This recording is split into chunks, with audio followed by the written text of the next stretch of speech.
During our Australian Sustainable Finance Study Tour, we visited 8 container deposit or advanced recovery collection and processing sites and had Talanoa sessions with scheme experts across Australia and New Zealand.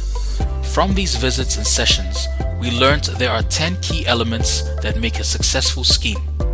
These elements may be useful for consideration as we design and build our schemes in the Pacific. Number 1. The scheme is set in legislation with clearly defined roles and responsibilities and is enforceable by government. Number 2. Collection points or depots are convenient and accessible for consumers to return their items by considering how far each person should have to travel or determining how many people one depot should provide for. Number 3.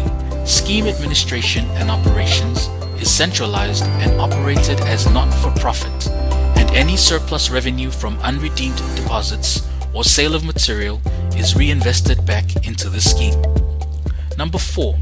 Effective and context-appropriate systems are established to provide for accurate counting and recording items collected. Number 5. Government reporting requirements are built into scheme operation. Number 6.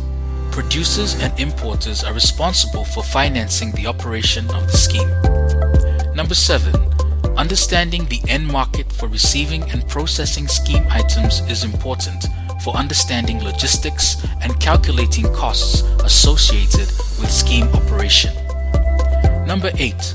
The deposit value is set to incentivize consumer behavior, needing to be high enough to motivate the population to take their items to the collection point. Number 9. Effective scheme communications is built into scheme operation, as community awareness and participation is a key driver for success. Number 10. Return rate targets are clearly specified in legislation, and scheme coordinators and